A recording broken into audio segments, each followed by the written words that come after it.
Hi there, in this video we are going to discuss about the thrombosis. So what is thrombosis? Thrombosis is basically a phenomenon of abnormal clot formation in which clots are formed abnormally in the normal blood vessels and which can lead to the fatal consequences. So basically three principal factors are involved in the thrombosis. One is endothelial injury. This endothelial injury makes the endothelium active and makes this prone to the thrombosis. Other is abnormal blood flow, and third one is hypercoagulability, and these three factors are collectively called Virchow Triad in thrombosis. So endothelial injury, how endothelial injury can occur? Endothelial injury is basically a significant factor for clot formation in arteries as well as in heart chambers. In arteries and heart chambers there is great shear force, or you can say great pressure, and this great pressure prevents the clot formation due to hypercoagulable state or stasis. Okay, so principal factor in arterial circulation and heart chambers for thrombosis is endothelial injury. When there is endothelial injury, endothelium gets activated, and this endothelium in turn activates platelets. Then platelets cluster and can lead to the formation of thrombus. Okay, this endothelial injury can arise by various factors. It can be due to inflammation or other toxic injury, physical injury, chemical injury, or it can be due to abnormal blood flow, turbulent blood flow, inflammatory mediators or metabolic abnormalities. For example, hypercholesterolemia or homocystinemia, or different toxins, you can say. So these activate the endothelium and convert into the prothrombotic state. Okay, so what are the different changes which occur in endothelium? When endothelium gets activated and gets converted to a prothrombotic state, which is called endothelial activation or endothelial dysfunction, the expression of thrombomodulin is reduced. Thrombomodulin was basically playing an anticoagulant role. It was, you can say, it binds with the thrombin and inactivates it to prevent it from activating the clotting factors. So when endothelium is activated or dysfunctioned by endothelial injury, expression of thrombomodulin is decreased, and there is increased platelet activation, and there is also down regulation of the other anticoagulants, which include protein C, okay, and tissue factor protein inhibitors. We have discussed here previously that thrombomodulin and ethylene protein C receptor and activated protein C as complex, these are all involved in anticoagulant role of the endothelium. So all this anticoagulant role is down regulated when endothelium gets converted into prothrombotic state. Moreover, endothelium was also releasing tissue plasminogen activator, which converts plasminogen into plasmin, and this plasmin cleaves the clots.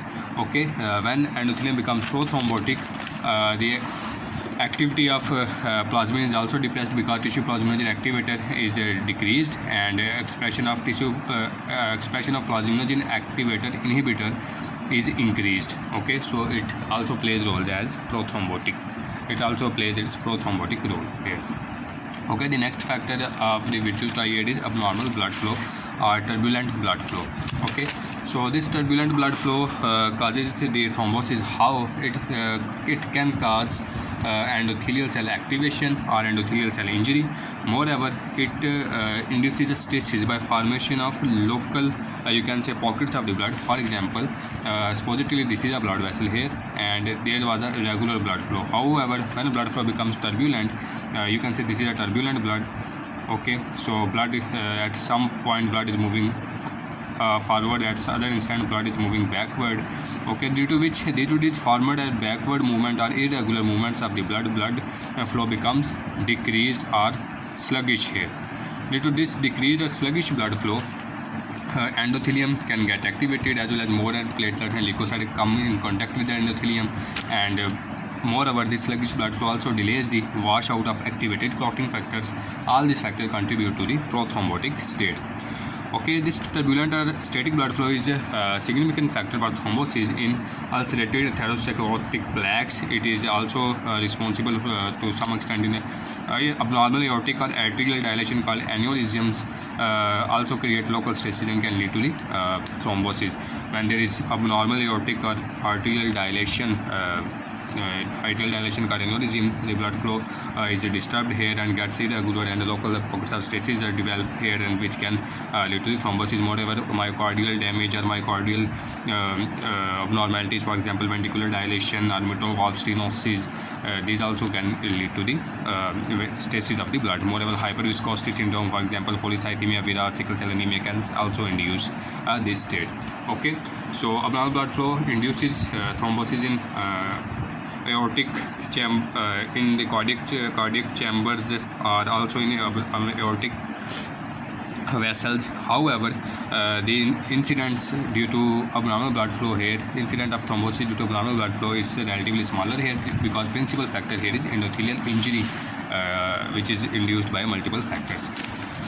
Moreover, the next cause of the thrombosis is hypercoagulability. Hypercoagulability is responsible principally for venous thrombosis, and it can be primary hypercoagulability, or it can be secondary or acquired hypercoagulability. Primary is inherited, and it is basically due to defects in clotting factors.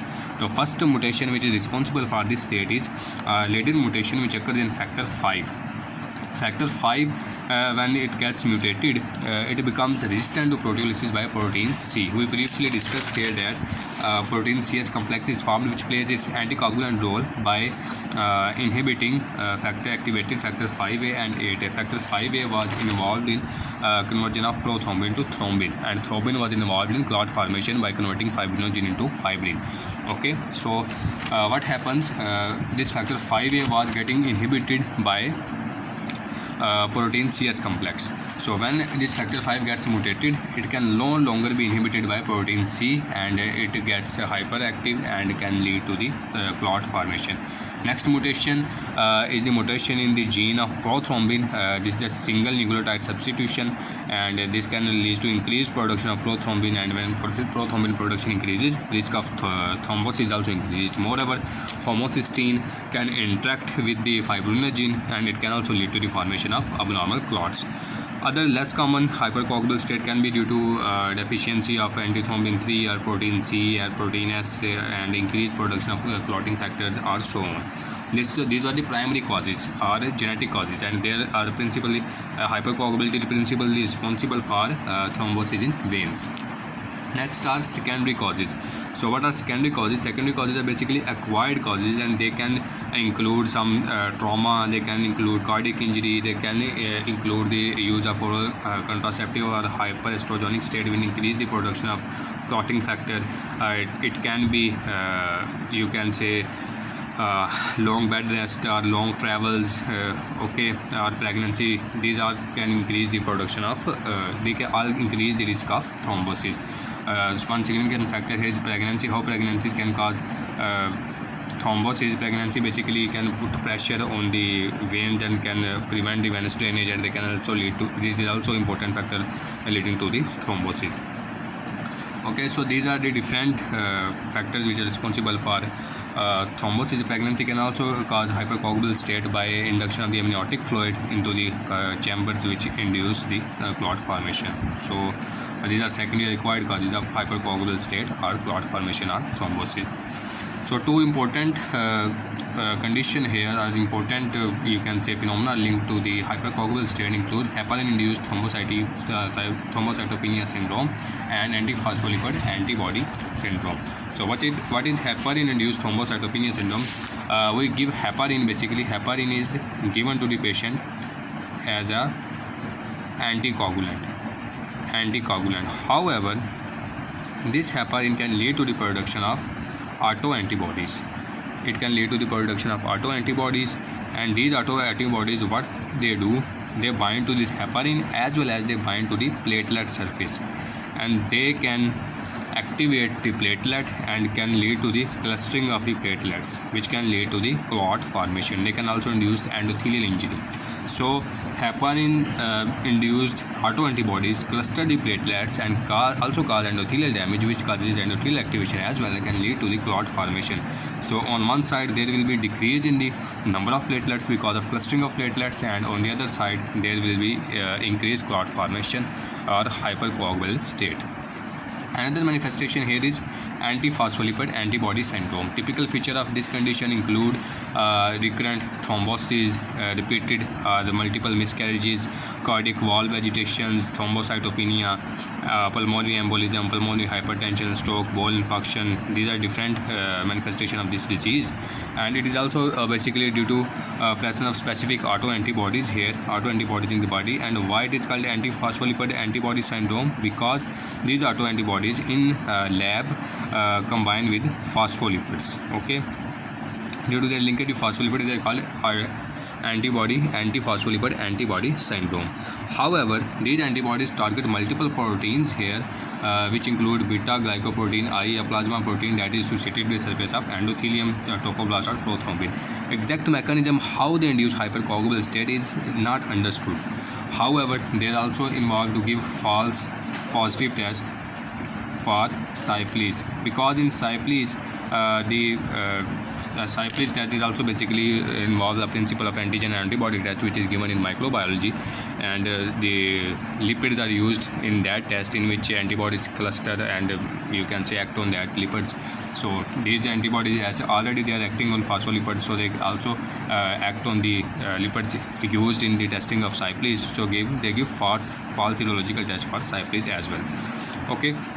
This antiphospholipid antibody syndrome can be primary or secondary.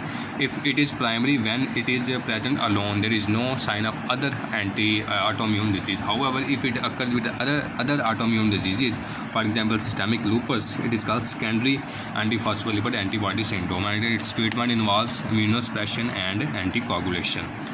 Certain individual can have these antibodies, however they does not have the active disease, which state that they are necessary but not in such individual. These antibodies are necessary to develop full-blown disease, but they are not sufficient to cause, because their amount may be decreased, or you can say multi other factors may not be present to induce this disease. Okay, so there are different factors for hypercoagulable state which I discussed here. Primary causes include genetic factors, and more common among them are factor 5 mutation, prothrombin mutation, and increased level of clotting factors. And rare include deficiency of anticoagulant factors, which include antithrombin 3 deficiency, protein C, and protein S deficiency. And very rare include fibrinolytic pathway defects or homocystinuria. Secondary causes include prolonged bed rest, myocardial infarction, atrial fibrillation, tissue injury, cancer, prostatic cardiac valve, disseminated intravascular coagulation, heparin-induced thrombocytopenia, antiphospholipid antibody syndrome, and so on. And cancers, disseminated cancer can also include hypercoagulable state, because they release different factors. For example, in adenocarcinoma, mucin is released, and this mucin can also lead to the hypercoagulable state and thrombosis. Okay, lower risk factor include these all, which are given table, you have to learn them. Okay, and this portion is typically important for a scenario type question, in which multiple factors can be given and the diagnosis can be asked here. Okay, next we move toward what are the morphology of the thrombosis. Thrombosis can develop anywhere in the cardiovascular system. However, arterial cardiac thrombi principally arise at the site of endothelial injury or turbulence. Endothelial injury principal factor, and turbulence can also be involved here, as we discussed previously. However, venous thrombi particularly occur at the site of stasis. Okay, so thrombi basically tend to propagate toward heart, but whether it is arterial thrombus or venous thrombus, they propagate toward heart. Arteries, supposedly this is our heart here, this is heart, and arteries are carrying blood away from it.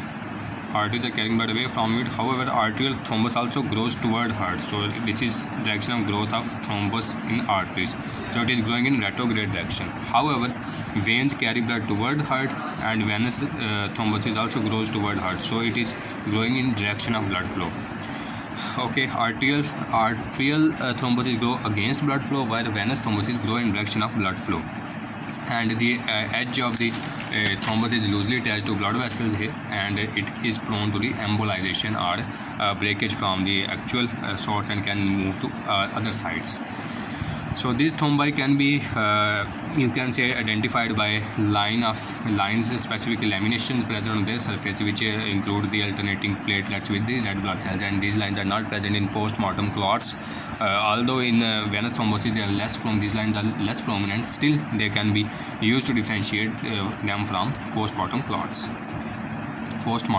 Okay, Next is the thrombosis types. You can say thrombosis will occur in heart chamber include mural are called mural thrombosis, and they can be due to multiple causes including the abnormal cardiac contraction, arrhythmias, endocardial injury, or catheter related injury, or so on. Atrial thrombosis are frequently occlusive, and they are also rich in platelets, and they are principally caused by endothelial injury or atherosclerotic plaques due to turbulent blood flow, vasculitis, or trauma, so on. Venous thrombosis are called phlebitis thrombosis are, and they are also occlusive, and they are principally formed at the site of stasis. When venous blood gets slow or sluggish, it leads to the development of venous thrombosis. And these can be arise in superficial leg veins or deep leg veins or in periprostatic plexus, but principally they involve the lower extremities, or legs are principally involved in venous thrombosis. And these venous thrombosis can prove fatal because they can settle down to the lungs and can cause very small, you can say, manifestation. Arterial thrombosis can also prove much detrimental or harmful because they can settle into the kidneys, or they can cause stroke, or they can settle into the coronary blood vessels and can lead to the myocardial infarction and so on. So these thrombi, whether in arterial framework or in venous framework, they are very harmful. Okay, the postmortem clots are they don't contain the lines or specific laminations, and they also contain a specific appearance which red blood cells are present in dependent position on the lower side, and the fatty material gets upward, and they are not attached to the vessel walls. And thrombosis which are formed on the heart valves are called vegetation. They can be infective due to some bacterial infections, or they can be sterile or as a result of hypercoagulable state, which are called non-bacterial thrombotic endocarditis. And endocarditis can also occur, or these thrombosis can also form in the systemic lupus, which are called Liebman-Sachs endocarditis. Okay, these are the different basically terminologies here. Thrombosis linked to heart chamber or mural thrombosis linked to heart valves are called vegetations, and arterial thrombosis are principally due to endothelial injury or hypercoagulable state, while venous thrombosis are principally due to stasis. And arterial thrombosis are rich in platelets, while venous thrombosis contain large amount of the blood red blood cells. Okay, these are basically different differences you have to study here. So what is the fate of thrombosis? Thrombus once formed can propagate and enlarge in